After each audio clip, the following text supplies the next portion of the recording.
En Pi al orden del caos tenemos a un matemático que está obsesionado con encontrar la periodicidad en los decimales de Pi. Está tan ensimismado con todo esto que incluso ya no puede encontrar como una respuesta, no puede dormir, no tiene hambre, en fin. Así que un día de pronto decide ir a ver a su maestro, a su mentor, que también resulta ser un genio matemático. Y este genio matemático lo ve tan mal en términos anímicos, tan estresado, que le cuenta la historia de Arquímedes. Y que claro, casi todos conocemos a Arquímedes, pues nos lo enseñan en nuestra vida académica, en la escuela primaria, pues. Y pues bueno, le cuenta lo siguiente, le dice, pues bueno, Arquímedes era un gran matemático, era el mejor matemático de su momento, era un genio. Era tan inteligente que entonces el rey Midas decide acudir a él, pues tenía un problema, no sabía cómo determinar cuando estaba frente a oro verdadero y cuando estaba frente a oro falso. Y quería sobre todo poner, bueno, pues encontrar la manera de comprobar si una corona que le habían dado era de oro o no. Entonces, bueno, el rey Midas acude justamente a Arquímedes para que resuelva esta problemática. Y pues Arquímedes pues intenta hacerlo y comienza a estudiar, investigar, experimentar, y con el paso de los días sigue sin encontrar la respuesta y esto le comienza a frustrar. Y esta es la manera en la que lo cuentan en la película.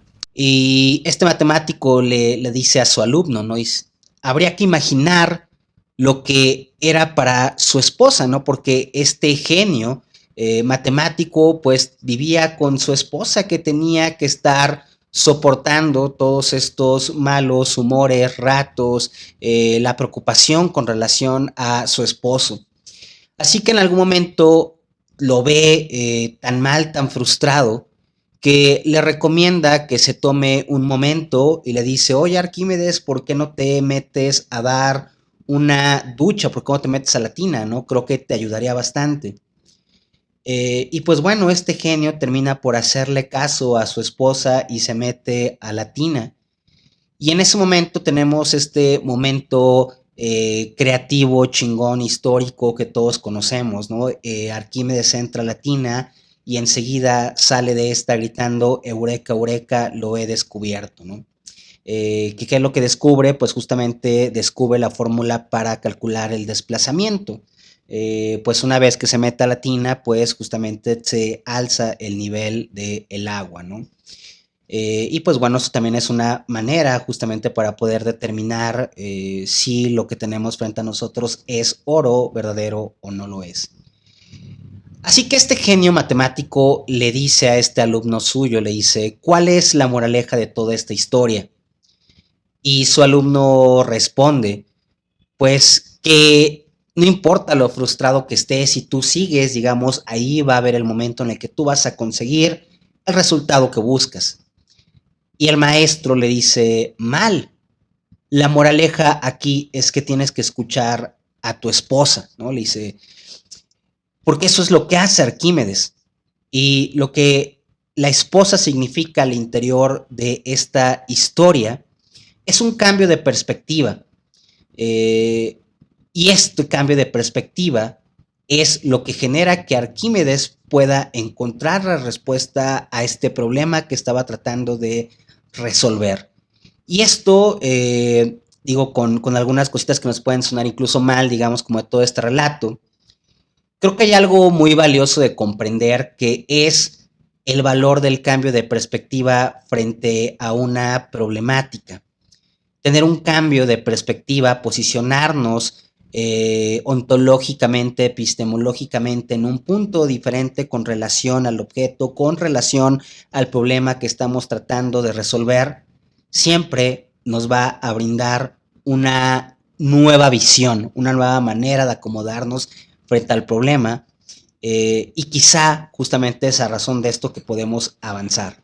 Entonces, pues bueno, solo todo esto solamente para decirles que y recordarles que los cambios de perspectiva siempre son importantes. Hola, mi nombre es Fer Bustos.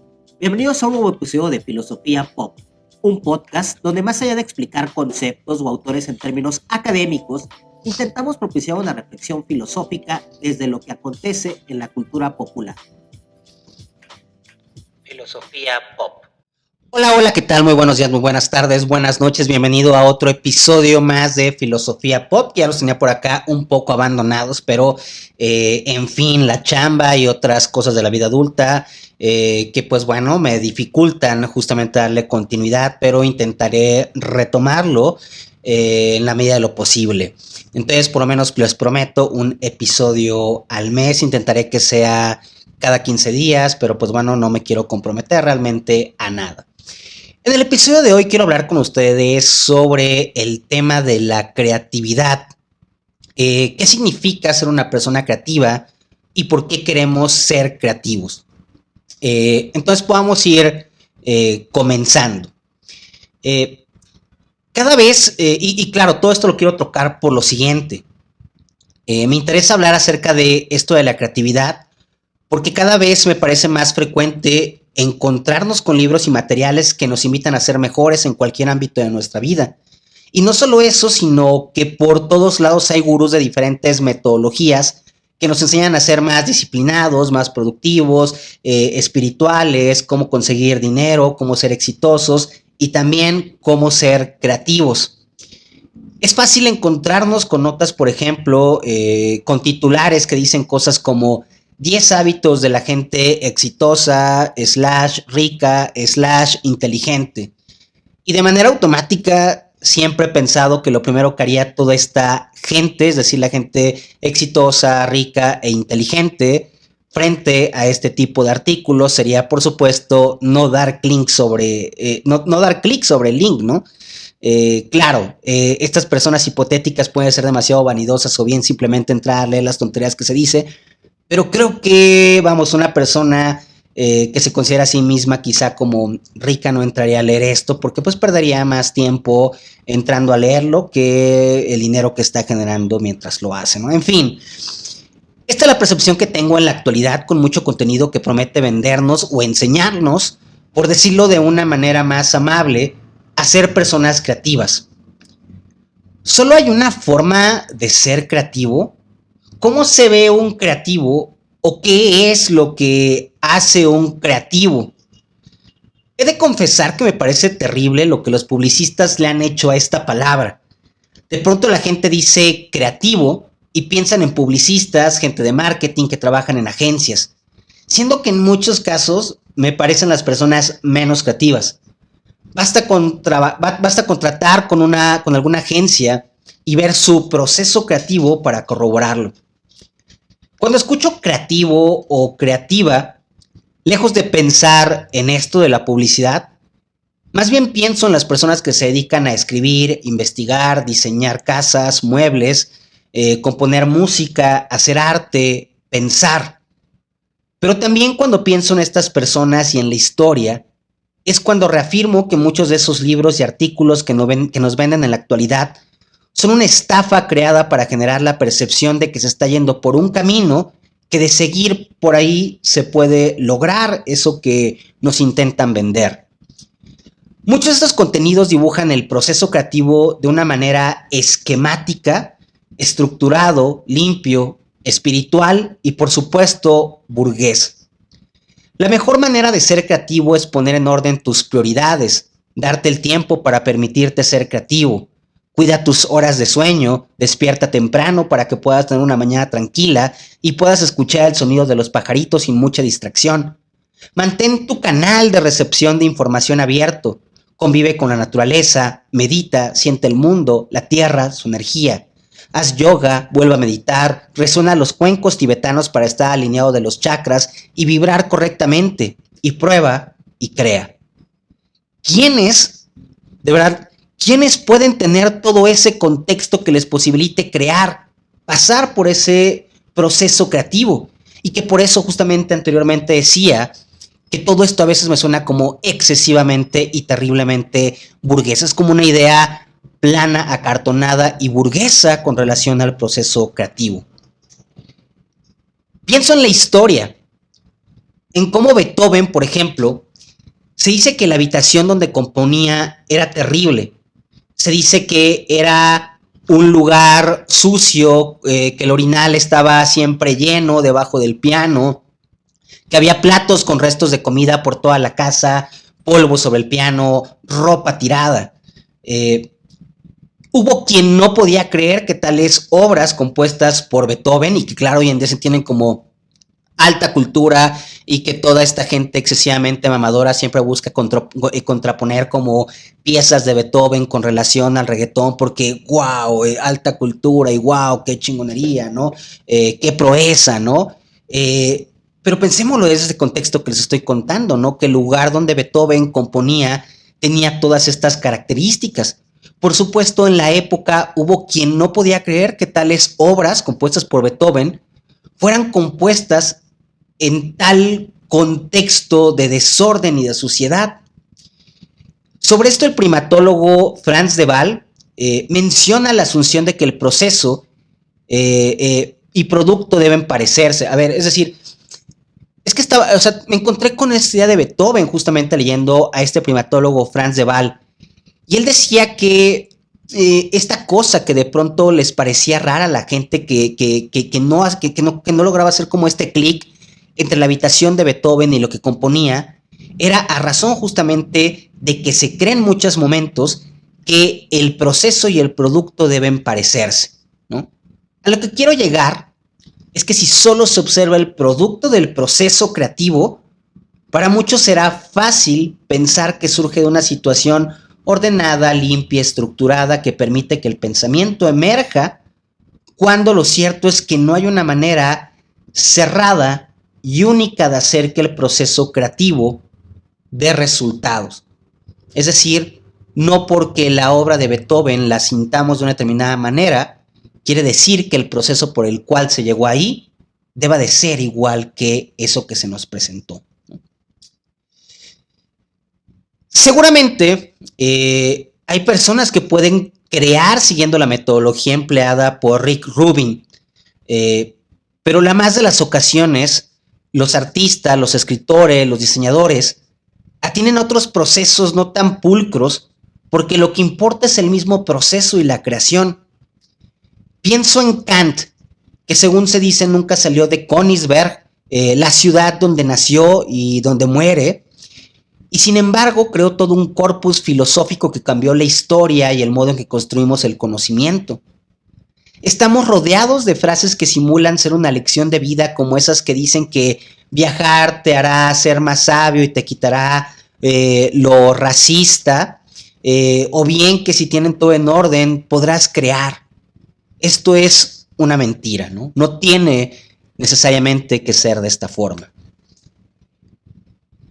Cuando estaba en la universidad, siempre pensé, y creo que a razón de estas cosas que nos venden, de estos imaginarios que de alguna manera se van construyendo, se van trabajando y se van puliendo, las maquínicas del deseo como el cine.